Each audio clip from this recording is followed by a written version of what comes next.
Welcome back to my channel. மறுபடியும் வந்து counselling registration பற்றி ஒரு ரிமைண்டர் வீடியோ. இந்த வீடியோ ஃபுல்லாக பாருங்கள். உங்களுக்கான ரிஜிஸ்ட்ரேஷனில் வந்து என்ன மிஸ்டேக்ஸ், என்னென்ன நீங்கள் ப்ரிகாஷனாக இருக்கணும், நீங்கள் அடுத்த இதுவரை நீங்கள் எப்படி இருக்கணும்னு ஒரு சின்ன ஒரு கிளான்ஸ். ரைட், ஜூன் 6 லாஸ்ட் நாள் ஃபார் ரிஜிஸ்ட்ரேஷன். எப்போவுமே வந்து நம்ம என்ன செய்யக்கூடாது, ஜூன் 6ன்னு சொன்னாங்கன்னா நம்ம ஜூன் 6ஆம் தேதி வரை வெயிட் பண்ணக்கூடாது. 1 டேக்கு முன்னாடியே நம்ம என்ன செஞ்சிடணும், ரிஜிஸ்ட்ரேஷனை கண்டிப்பா வந்து கம்ப்ளீட் பண்ணிடணும். புரியுதா? ஸோ ஜூன் 6 அவங்க அஃபிஷியல் டேட் சொல்லியிருக்காங்க.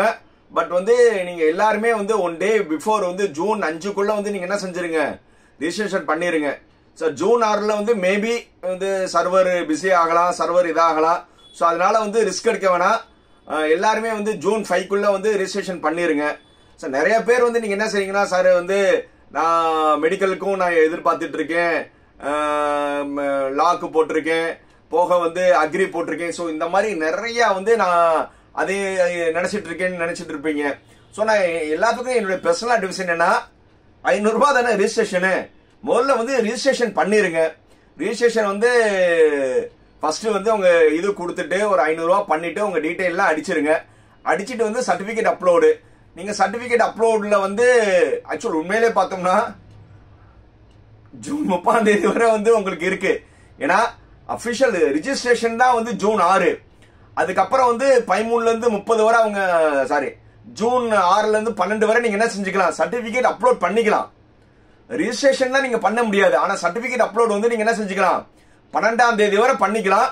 அப்புறம் 13ஆம் தேதி வந்து என்னது, சர்டிபிகேட் வந்து வெரிஃபிகேஷன். 13ல இருந்து 30 வரை சர்டிபிகேட் வெரிஃபிகேஷன். ஸோ அதனால வந்து நீங்க ஏதாவது சர்டிபிகேட் 1-2 நீங்க அப்லோட் பண்ணலனாலும் உண்மையிலே சர்டிபிகேட்டுக்கான அப்லோடுக்கான உண்மையிலே டேட் என்ன நினைக்கிறீங்க, ஜூன் 30. பட் அவங்க சொன்னது வந்து ஜூன் 12. அதுக்கப்புறம் வந்து நீங்க 1-2 சர்டிபிகேட் நீங்க கொடுக்கலனாலும் அப் டு வந்து சர்டிபிகேட் வெரிஃபிகேஷன் நேரத்தில் வந்து அவங்க கண்டிப்பா வந்து அவங்களுக்கு கால் பண்ணுவாங்கல்ல. அப்படின்னா என்னது, ஜூன் 30 வரையே வந்து உங்களுக்கு வந்து உங்க ஃபார்ம் வந்து என்ன இருக்கும், லைவ்ல இருக்கும். ஸோ அதனால வந்து மினிமம் வந்து ஓசி, பிசி, எம்பிசி, பிசிஎம் இவங்களுக்குலாம் 500 ரூபாய் தான் இது ரிஜிஸ்ட்ரேஷன் பண்ணிருங்க. எஸ்சி, எஸ்டி, எஸ்சிஏக்கு வந்து 209 தான் ரிஜிஸ்ட்ரேஷன். நீங்க எல்லாருமே முதல்ல ரிஜிஸ்ட்ரேஷன் பண்ணிருங்க. ஸோ ரிஜிஸ்ட்ரேஷன் பண்ண பிறகு அடுத்தது வந்து சர்டிபிகேட் வெரிஃபிகேஷன் தான். ஸோ எல்லாருமே வந்து நிறைய பேர் வந்து என்கிட்ட டவுட்ஸ் கேட்டது வந்து நான் லாஸ்ட் வீடியோல சொல்லிட்டேன். சார் வந்து நான் ஃபர்ஸ்ட் கிராஜுவேட் வந்து எனக்கு உண்மையில ஃபர்ஸ்ட் கிராஜுவேட் சார், நான் வந்து நோன் போட்டுட்டேன்னா அதை பத்தி ஒரே பண்ண வேணாம். நீங்க என்ன செஞ்சுக்கலாம், டிஎஃப்சி சென்டர்ல போய் மாத்திக்கலாம். அப்படியே டிஎஃப்சி சென்டர்ல மாத்த முடியலனாலும் நீங்க காலேஜ் சேரும் போதோ இல்ல மூவ் அப்போர்ட் சொல்லி வந்து நீங்க டிஎஃப்சி சென்டர் காலேஜ் சூஸ் பண்ணுவீங்கல்ல, சாய்ஸ் ஃபில்லிங், அப்புறம் அப்போ கூட நீங்க என்ன செஞ்சுக்கலாம், நீங்க வந்து அந்த ஃபர்ஸ்ட் கிராஜுவேட் எஸ் நோன் பண்ணிக்கலாம். பட் கரெக்டா வந்து அந்த காலேஜ்ல செஞ்சீங்கன்னா காலேஜ்ல சொல்லணும், டிஎஃப்சி சென்டர்ல போய் சர்டிஃபிகேட் கொடுத்தீங்கன்னா டிஎஃப்சி சென்டர்ல சொல்லணும். அவங்க என்ன செஞ்சிருவாங்க, ஃபர்ஸ்ட் கிராஜுவேட் மாத்திக்கிடுவாங்க. அதே மாதிரி வந்து எஸ்சி, எஸ்டி, எஸ்சிஏ அந்த பிஎம்எஸ் ஸ்காலர்ஷிப் வந்து சார் நான் நிறைய பேர் வந்து நான் நோன் போட்டேன், ஆக்சுவல் வந்து நான் அது என்னன்னே தெரியாது, ஆனா வந்து எனக்கு பிஎம்எஸ் ஸ்காலர்ஷிப் வேணும் அப்படின்னு நினைக்கிறவங்க, அவங்களுக்கு வந்து இப்போ வந்து நீங்க சர்டிபிகேட் அப்லோட் பண்ணும்போது இன்கம் சர்டிஃபிகேட் கண்டிப்பா கேட்டிருக்கும். இன்கம் சர்டிஃபிகேட் கண்டிப்பா கேட்டிருக்கும். நீங்க இன்கம் சர்டிஃபிகேட் ஏத்திருப்பீங்க. அப்படி ஏத்தலனாலும் ஒன்றும் பிரச்சனை கிடையாது. உங்களுக்கு வந்து என்னது, ஃபர்ஸ்ட் கிராஜுவேட்டுக்கு சொன்ன மாதிரி தான், அதே டிஎஃப்சி சென்டர் காலேஜ் சேரும்போது நீங்க என்ன செஞ்சுக்கலாம், இன்கம் சர்டிஃபிகேட் கொடுத்துக்கலாம். பட் அந்த எஸ்சி, எஸ்டி, எஸ்சிஏ இவங்களுக்கு ஒரே ஒரு இது என்ன, நிறைய பேர் வந்து தவறான புரிதல் இருக்கு. சார் வந்து எனக்கு ஃபர்ஸ்ட் கிராஜுவேட்டும் வரும், பிஎம்எஸ் ஸ்காலர்ஷிப் வரும்னு ரெண்டும் வராது ஸ்டூடெண்ட்ஸ். ரெண்டுல ஏதாவது விச்சவர் ஹையர் தான். நீங்க காலேஜ் சேரும் போது வருமா நீங்க ஏதாவது ஒண்ணு மாத்திக்கோங்க. அது போக இது ரெண்டுமே வந்து நான் ஏற்கனவே ப்ரீவியஸ் வீடியோ சொன்னாதான். இன்னொரு வந்து நிறைய பேர் வந்து சார் சாய்ஸ் ஃபில்லிங் வந்து டேட் எப்ப சார் வரும், டேட் எப்ப சார் வரும்னா, அவங்கள வந்து நிறைய பேர் வந்து அந்த இன்பிட்வீன்ல இருக்காங்களே, அதாவது 170ல இருந்து 175, அதாவது 140ல இருந்து 135ல இருந்து 145, அதே மாதிரி 170ல இருந்து 180, இந்த மாதிரி இருக்கிறவங்க வந்து ரொம்ப பயப்படுறாங்க.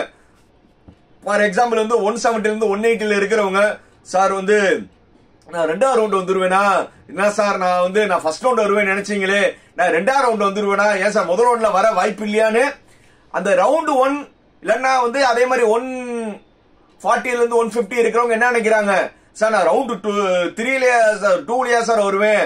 அந்த மாதிரி எல்லாருமே என்ன செய்றீங்க, பயப்படுறீங்க. நல்லா தெரிஞ்சுக்கோங்க, ஃபர்ஸ்ட் ரவுண்ட்ல இருந்து 2வது ரவுண்டு போனாதான் உங்களுக்கு நல்லது. அந்த 170ல இருந்து 180 இருக்கிறவங்க வந்து என்ன சார் நான் ஃபர்ஸ்ட் ரவுண்ட் வர மாட்டேனே சார் நினைக்கிறீங்களே, நீங்க ஃபர்ஸ்ட் ரவுண்ட் வரக்கூடாதுன்னு வேண்டிக்கோங்க. என்ன சார் இப்படி புதுசா சொல்றீங்கன்னா உண்மை ஸ்டூடெண்ட்ஸ். ஏன்னா இது வந்து எல்லாருமே நீங்க என்ன நினைக்கிறீங்கன்னா, முதல் ரவுண்ட்ல போனா எனக்கு நல்ல காலேஜ் கிடைச்சிரும், 2வது ரவுண்ட்ல வந்தா சுமாரான காலேஜ் இருக்கும், 3வது ரவுண்ட்ல வந்தா மொக்க காலேஜ் கிடைக்கும் அப்படின்னு நினைச்சிட்டீங்க. அப்படி கிடையாது.